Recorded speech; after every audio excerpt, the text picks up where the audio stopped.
اعمل لها الشمع بس الان جاهز علشان يطلع الخط واضح. الان لا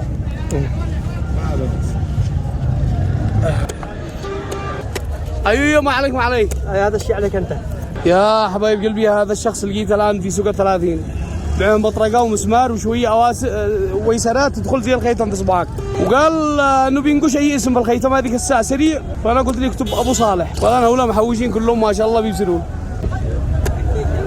دقيقه الان زلشت لا عند مطعم النجمه التهامي حبيب قلبي.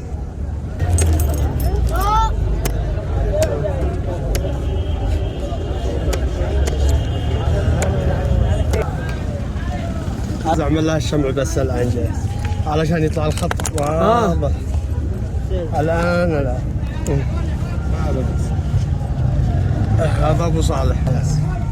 اوه ما شاء الله ما شاء الله، تصفيقه تصفيقه اصابعي كبار ما شاء الله. ابو صالح اي اسمك اي اسمك؟ ايش فصلوا لي؟ كم رقمك؟ 7 7 4 7 0 1 3 3. وين متواجد في سوق 30؟ انا موجود في الجمهوريه بشكل عام. تعال نحاسبك حق الخيتم، بيقولوا بعدين ليش بزينا الخيتم بلاش؟ لا هذا مني. ولا والله ضروري دعمك، لا وربي. ها هذا حق الخيتم والله ما حد لا وربي. الله يفتح عليك.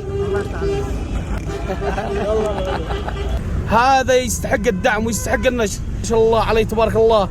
معه مطرقه معه مسمار وشنطه ملها ويسرات من هؤلاء، ويخرج يشوف الناس اللي يشتروا خواتم وكتب اسمه فوق الخيتم وداه له ما شاء الله تبارك الله.